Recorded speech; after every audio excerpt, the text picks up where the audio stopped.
واحلل عقدة من لساني يفقه قولي بجاه النبي والصحبه وآله أما بعد. Yang sama kita muliakan dan kita hormati pimpinan Yayasan Akhiriyah Bapak Haji Abdullah, Ustazah Haji Azizah, Ustazah Khadijah Ahmad. Kita doakan panjang umur, sehat afiat, dijauhkan dari segala penyakit zahiran wa batinan. Amin, amin ya rabbal alamin.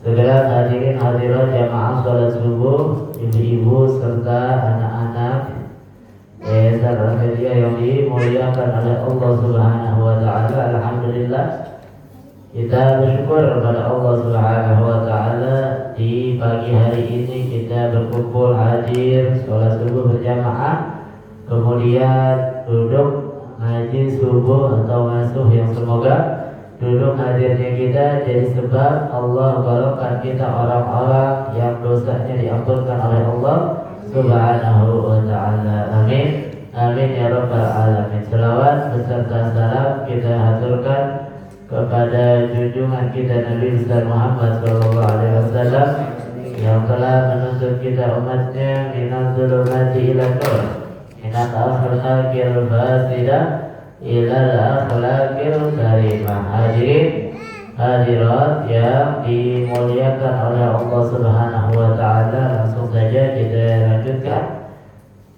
kajian kita, yaitu kitab Arba'ur Rasail, yaitu yang ditulis oleh Imam As-Sayyid Ahmad Zaidi Dahlan, sampai kepada wa fi hadisin akhar, di dalam hadis yang lain yang mirip dengan hadis yang sudah kita lewatin. Hadisnya mirip, riwayatnya lain. Mandawam ala salawatil khamsi, orang yang terus menerus istiqamah jaga sholat 5 waktunya, fi jama'atin, dalam keadaan berjamaah, dalam keadaan berjamaah. Allah Ta'ala khamsa hisar, Allah akan memberikan kepada dia 5 perkara. Yarfa'anhu dhaikal aish wa yarfa'anhu azabal qabri wa yuqtabika bahu biyamini wa yamurru ala sirati kal barqil khatif wa yadkhulu jannah bighairi hisab. Sama ya, kemarin diangkat kesulitan dalam hidupnya, dihilangkan azab kubur, diberikan kitabnya dengan tangan kanan, dan dia melewati jembatan sirat seperti petir yang menyambar dan masuk surga tanpa hisab. Wa man ta'awan bi shalah, orang yang menyia-nyiakan, meninggalkan sholat jamaah, Rabbullah barokah min kasbihi wa rizqihi, Allah angkat darinya keberkahan dalam pekerjaan dan rezekinya. Gak berkah rezekinya, gak berkah pekerjaannya, gak berkah. Wala yaqbalu minhu sa'ira amalihi wa yanzi'u minhu simatal khair min wajhihi, semua amalnya gak diterima, wajahnya gak ada tanda-tanda kesolehan, dihilangkan nama Allah Subhanahu wa taala, dicabut. Wa yakunu baghidan fi qulubin nas, dan dia menjadi orang yang dibenci oleh orang lain, oleh orang-orang. Kalau bahasa kasarnya mungkin jadi sampah masyarakat begitu, yang ketiadaannya sangat diharap-harapkan. Yang ketiadaannya sangat diharap-harapkan. Kalau seandainya dia mati, nggak ada yang sedih, malah banyak yang girang. Waliyadzubillah, summa na'udzubillah. Hujan, AC, tidak hujan.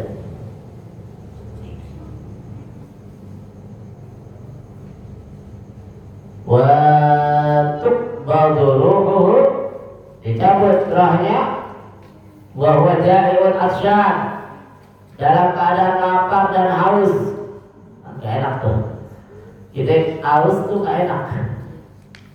Haus gak enak, apalagi haus ketika dalam keadaan nazak di akhir hayat.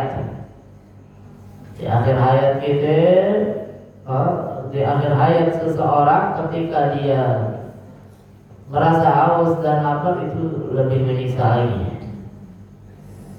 Makanya kadang-kadang orang tuh kalau sakit, terus sakitnya berat, tiba-tiba minta makan, minta minum banyak, makannya banyak, minumnya begitu. Terus habis itu semua penyakitnya seakan-akan hilang tapi meninggal. Banyaknya begitu tuh. Mungkin Allah Subhanahu wa taala sedang memberikan rezeki terakhir ke dia. Dia meninggalnya kenyang dah, nggak kehausan. Ada yang model begitu, makan enak. Kita melihatnya tuh makannya lebih lahap dari waktu dia sehat. Tapi ternyata dicek dokter penyakitnya yang tadinya sakit ini sakit itu normal semuanya, darahnya normal, jantungnya normal, apalagi suhu badannya normal, ternyata meninggal. Begitu, ternyata meninggal dunia. Nah ini orang kalau nggak sholat 5 waktu, meninggalkan sholat berjamaah, Nah ini lebih berat lagi kalau kemarin ninggalin sholat. Hadis yang kemarin. Nah hadis saya ini ninggalin sholat berjamaah lebih berat lagi. Kita kan kalau ninggalin sholat, insya Allah kita sholat dah. Tapi kalau berjamaahnya ini kan kita belum tentu nih. Kalau berjamaahnya belum tentu. Kalau berjamaahnya belum tentu. Kalau sholat, insya Allah sholat. Nah ini lebih berat lagi, orang nggak sholat berjamaah nanti bakal terima nih siksaan-siksaan begini. Makanya sebagian ulama katakan sholat berjamaah itu bukan sunnah, tapi wajib. Wajib sholat berjamaah. Kalau saya cuma tinggal sendirian? Kalau tinggal sendirian kan sendiri banget ini, si anak amat. Kalau sendiri banget kan ada anaknya, ada cucunya. Enggak, ya janda. Oh, janda atau duda? Ada juga sih emang duda sendirian. Duda Dina sendirian.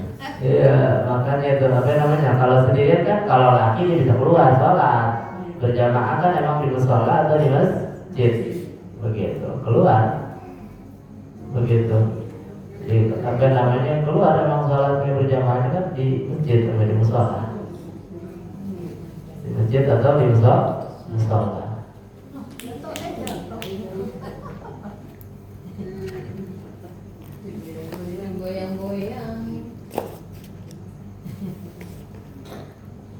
Nah ini dia bakalan matinya lapar, matinya haus. Matinya lapar, matinya haus.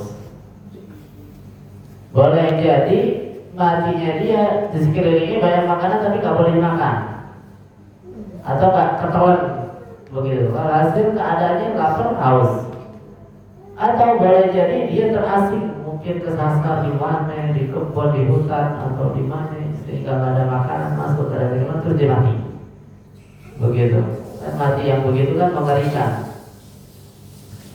Wa yushaddadu alaihi bi su'alil qabri, dan akan dipertegas, akan dikeraskan, dipersulit pertanyaan kuburnya. Man rabbuka wa man nabiyuka wa man ikhwanuka wa man dinuka wa ma kiblatuka. Pertanyaan-pertanyaan di kubur akan dipersulit. Begitu. Panjang kali lebar pertanyaannya. Wa yakunu qabruhu dayiqan muzliman, kuburnya sempit gelap. Kegelapan itu kan gak enak ya kalau gelap. Rumah ini kalau mati lampu kita kayak kelabutan. Walaupun rumahnya luas, apalagi rumahnya sempit, mati lampu. kipas semua mati, AC emang kagak ada, jendela kagak ada, gimana mau ada jendela, kiri kanan tembok rumah orang, nggak ada jendela di rumah, mati lampu lagi, udah pelan-pelan keluar deh di pinggir jalan, begitu. Nah ini gelap ini adalah apa namanya, tersiksa orang, gelap, makanya perlu cahaya. Makanya perlu cahaya gitu, orang baca surah Kahfi dapat cahaya di kuburnya. Begitu perlu cahaya. Kalau gelap, apa aja kita tabrak, piring kita tabrak, gelas kita tabrak, anak tidur keinjak, anak gelap nggak kelihatan. Itu dijedot, begitu. Wa yushaddadu alaihi bil hisab yaumil qiyamah. Dalam hisabnya juga akan dipersulit.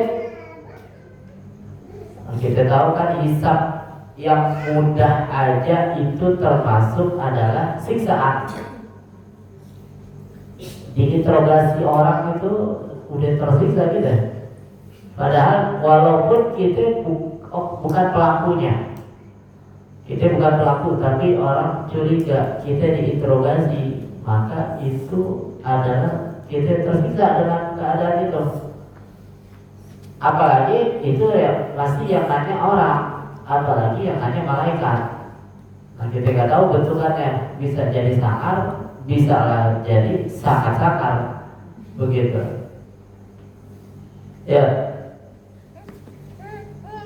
Ya, bisa aja lagi ngakalin deh.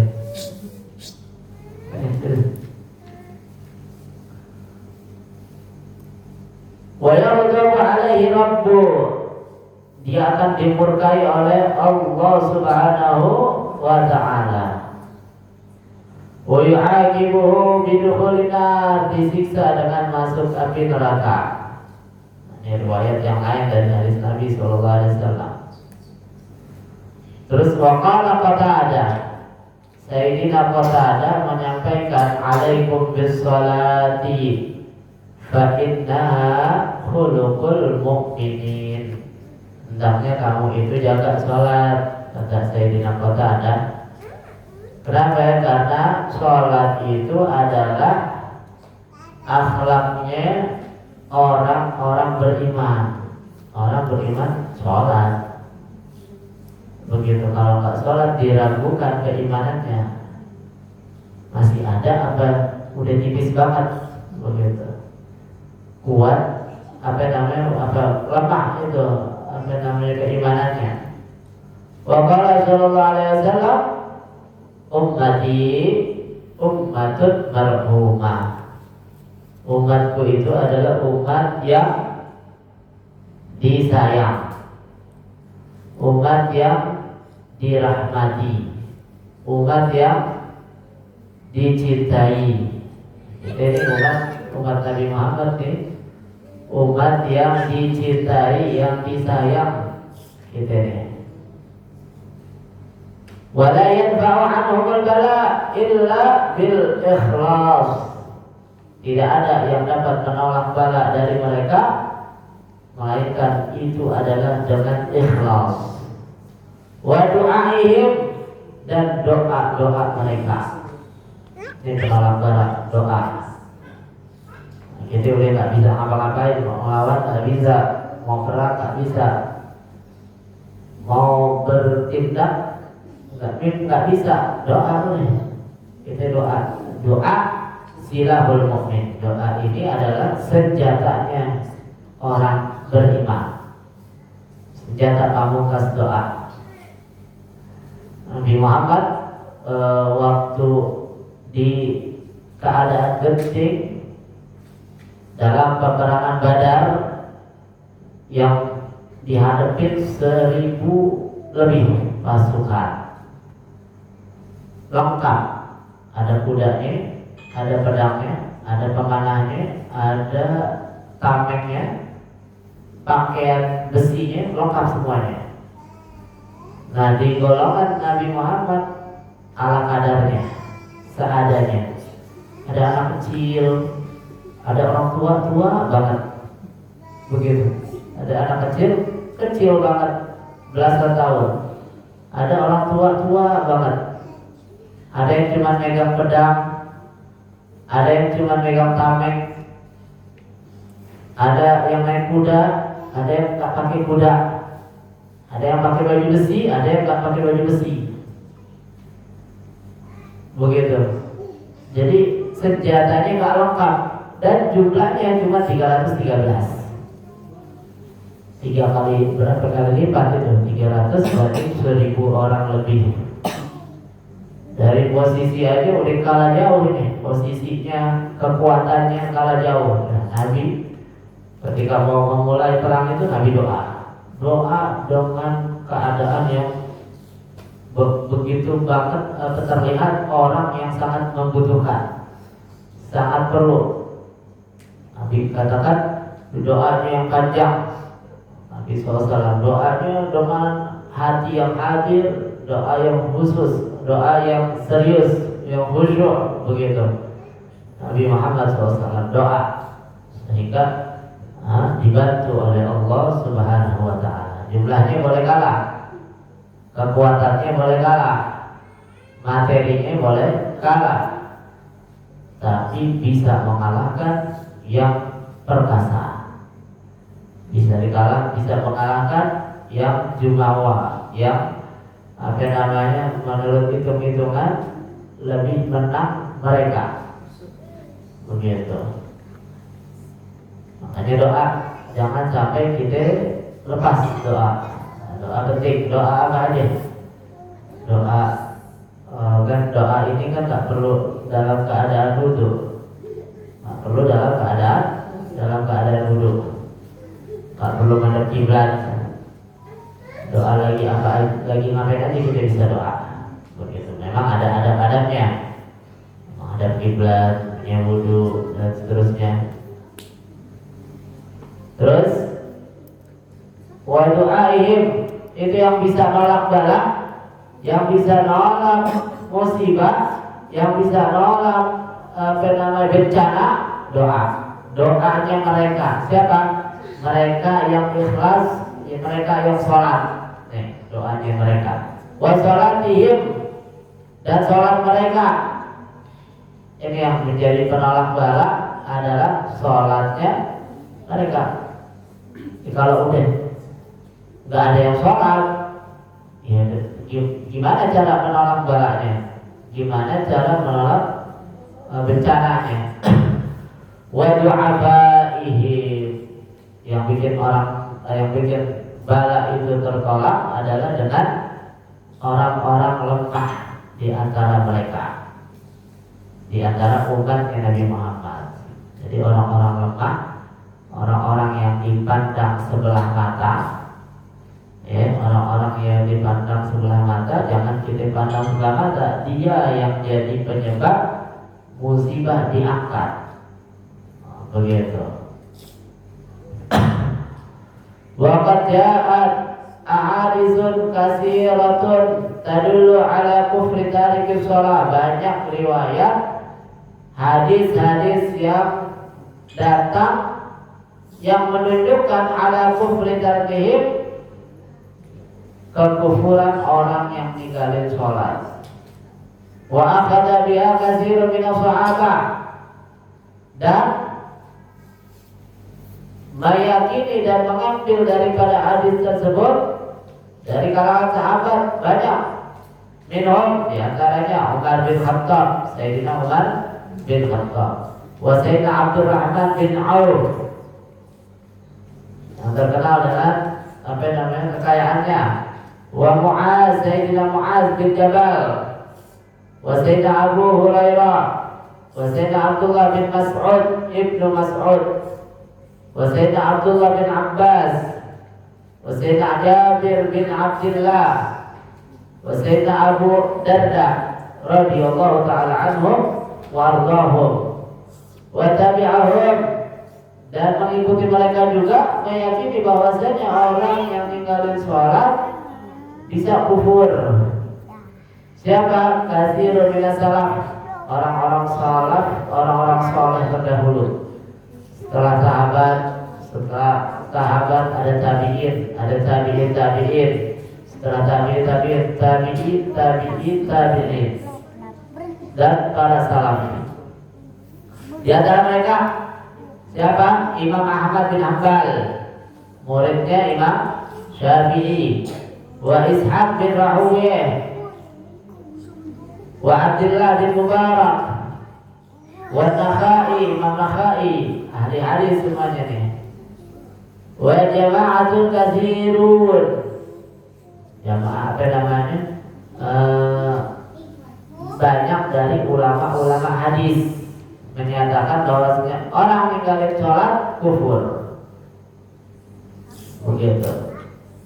Fanahikum ya ikhwani bil ahadits allati ala kufri tariki sholat. Maka sadarlah dengan hadis-hadis yang menunjukkan kekufuran orang yang meninggalin sholat. Bihaulai sahabat, dengan contoh mereka para sahabat dan a'immatul qailin, ulama-ulama yang mengatakan bimuqtada'a, yang mengatakan dengan perkataan yang sama, walau lam yakun min tariqis shalah illa i'raduhu an maula alladzi khalaqahu fasawwa wa 'adalahu wa rabba wa at'amahu wa saqa wa adkhalahu sabilan najah wa 'arrafahu masayir a'da, fa kaifa yaliqu bihadzal 'abd ad-da'if ad-damim ay ya'si rabba al-karim wa yuti'a syaitan ar-rajim alladhi akhraja min al-jannah abahu wa ila sabilil halaqah da'ahu. Ini kata Sayyid Ahmad Zaini Dahlan bilang udah cukup itu, mereka para ulama mengatakan kekufuran orang yang ninggalin sholat. Maka orang yang ninggalin sholat tidak dia meninggalin sholat kecuali karena dia itu jauh dan berpaling dari Allah. Padahal alladzi khalaqahu, padahal Allah yang ciptain dia. Allah ciptakan fasawwa dengan sempurna. Wa adalahu rabbah, Allah yang memberikan rezeki, Allah yang menjamin rezekinya. Wa at'amahu, kasih makan, kasih minum, dan diajarkan, dituntun untuk menuju jalan keselamatan, sabilan najah. Wa arrafa maghayira a'dahu wa kaifa yaliku. Udah semacam itu, gimana dia pantas? Padahal dia itu adalah seorang hamba yang lemah, hamba yang hina. Kok berani-beraninya dia itu berani bermaksiat kepada Allah yang Maha Karim mulia. Malah justru dia itu yuti asyaitan. Dia itu malah lebih taat pada syaitan ar-rajim alladzi akhraja minal jannah. Padahal itu setan, dia yang terkutuk itu sudah mengeluarkan abahu, bapak moyang kita Nabi Adam, dari surga. Terus dia ngajak kita kepada al-halaqah, kebinasaan. Fawailul liman tabi'ahu wa ajaba du'aahu. Maka sial orang yang ikutin setan dan dia ikutin ajakan setan. Artinya gak sholat. Orang gak sholat itu udah sialnya orang. Paling sialnya orang. Udah gak ada yang lebih sial dari dia. Wa khalafa amrahu wa sayyidahu wa maulahu. Yang dia itu meninggalkan, menyalahi perintah Tuhannya Allah Subhanahu wa ta'ala. Fama akbaha mas'ahu, alangkah buruknya usaha dia. Wa ma a'zama balwahu, alangkah besarnya musibah dia. Wa ma ashqa sabahahu wa masa'ahu, wa masahu, alangkah sialnya pagi hari dia dan sore hari dia, sehari-hari yang dia dapat sial doang deh. Wa ma akhbaza sirrahu wa najwa, alangkah busuknya waktunya dia, sepinya dia, sunyinya dia ataupun ramainya dia. Fabadir, maka fabadiru ya ikhwani, ayo segera wahai saudara-saudaraku rahimakumullah, inda sama'il adzan, ayo segera kalau udah dengar azan buru-buru ila ta'atir rahman, buru-buru ngerjain ketaatan kepada Allah Ar-Rahman. Apa itu? Salat, langsung buru-buru salat. Wahdaru an yulhiyakum syaitan, hati-hati jangan sampai melalaikan kalian syaitan. Wa yaqtadikum bitakasuli wa tawwan, dan mengajak kalian untuk bermalas-malasan salat atau menunda-nunda salat, mengakhir-akhirkan salat. Fa innahu khizyu wal khusran, itu adalah siksaan, kerugian, penyesalan, begitu. Jadi Sayyid Ahmad Zaid Dahlan nasihatin kita setelah disebutkan hadis yang mengerikan, kemudian ayat Al-Quran dan pendapat ulama sebagiannya. Sayyidina Ahmad Zaid Dahlan ajak kita buat, ayo deh masa kita kagak masih berani ninggalin sholat.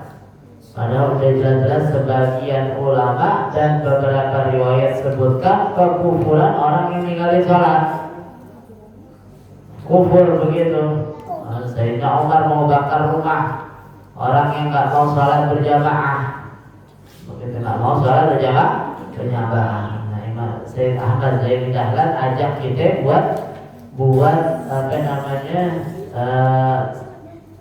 jaga sholat, begitu. Wa'lamu ma'asyiral ikhwan, ketahuilah wahai saudara, wafaqakumullah wa hadakum, semoga Allah memberi taufik dan hidayah. Annahu yalzamukum wa yata'ayyan 'alaikum amru nisaikum wa auladikum bis shalah, bahwasanya wajib bagi kalian dan ditentukan bagi kalian, diwajibkan bagi kalian, diharuskan bagi kalian para laki-laki, urusan perempuan kalian, urusan anak-anak kalian terkait sholat berjamaah. Jadi bapak-bapaknya mesti pantau sholat istrinya, sholat anak-anaknya, tanggung jawab bapak-bapaknya. Jangan sampai bapaknya rajin ke masjid, rajin ke mushola, tapi istrinya nonton sinetron doang kerjaannya. Bebenah sih rajin emang, tapi sholat kagak, begitu. Nah, itu nanti bakal jadi penghalang dia masuk ke dalam surganya Allah Subhanahu wa ta'ala. Kalau dia anak-anak, kalau istri sih insya Allah sedikit dah, pasti istri yang gak sholat, bapaknya sholat, istri gak sholat sedikit. Tapi kalau istri, bapak sholat, anak gak sholat, ini banyak. Begitu, sebab dari kecilnya disayang-sayang ke si anak. Dan aja biarin tidur, antum, lagian masih kecil, gak usah disuruh sholat. Masih kecil, gak usah disuruh sholat. Begitu, orang masih kecil, gak usah disuruh sholat. Begitu. Akhirnya terus sampai gede dia nggak sholat, udah kebawa malesnya. Fa innahunna amanatullah. Kenapa itu jadi tanggung jawab kita? Karena mereka, istri dan anak-anak adalah amanah dari Allah. Wa qala ta'ala, la ya ayyuhalladzina amanu, wahai orang-orang yang beriman, la tahulu war rasula, jangan kau khianat kepada Allah, khianat kepada Rasul. wa takhunu amanatikum, khianat kepada amanah kalian, wa antum ta'lamu, sedangkan kalian tahu. Begitu. Wa qala sallallahu alaihi wasallam, Allah Allah fin nisa. Orang Arab biasanya kalau Allah Allah nih apa namanya kata-kata yang kalau kita buat ayo hati-hati, ayo perhatiin nih, perhatiin begitu kalau bahasa kita ya. Cuma mereka pakai bahasa Allah Allah fin nisa. Perhatiin urusan perempuan, fokus urusan perempuan. Fa'inna amanatun indakum, karena istri-istri kalian itu adalah amanah. Faman lam ya'mur imra'atahu bisalah, suami gak suruh istrinya sholat, walam yu'allimha, gak ngajarin sholat, faqad khana Allah wa rasulah, itu orang, itu suami gak telah berkhianat kepada Allah dan khianat kepada Rasul sallallahu alaihi wasallam. Wasta'aqqa minallah uqubah, dia berhak mendapatkan siksaan Allah. Fa innahu lam yantasir qaula ta'ala, dia tidak menjalankan perintah Allah, wa'mur ahlaka bis-shalah wastabir 'alaiha. La nas'aluka rizqa, nahnu narzuquka wal 'aqibatu littaqwa. Ini ayat yang disampaikan Nabi kepada Sayyidina Abu Hurairah. Di awal kitab disebutkan, perintahkan keluargamu untuk sholat, sabar untuk melaksanakan sholat tersebut, sabar untuk memerintahkan anak istrimu sholat. Kami gak minta rizki, kata Allah Subhanahu wa ta'ala, bahkan nahnu narzuquka, kami yang kasih rizki. Bukan kami perlu dengan sholatmu, tapi kami yang memberikan rizki kepadamu. Begitu. Ini apa namanya tanggung jawab. Jadi yang sholat jangan sendiri-sendirian, jangan mau masuk surga sendiri. Jadi diajak orang rumahnya. Kemarin juga disebutkan, bahkan kalau ada pembantunya pun disuruh sholat. Begitu, sebab kalau nggak disuruh sholat itu menjadi tanggung jawabnya dia, dan dia boleh jadi diazab, tidak jadi masuk surga sebab dia tidak mengajak orang-orang yang berada di tanggung jawabnya untuk mengerjakan sholat. Begitu. Jadi mudah-mudahan Allah Subhanahu wa ta'ala berikan kita taufik hidayah sehingga kita bisa menjaga sholat 5 waktu dan menjaga daripada segala amanah yang Allah berikan kepada kita, sehingga kita tidak tergolong orang-orang yang berkhianat kepada Allah dan berkhianat kepada Rasulullah sallallahu alaihi wa alihi wa sahbihi wasallam.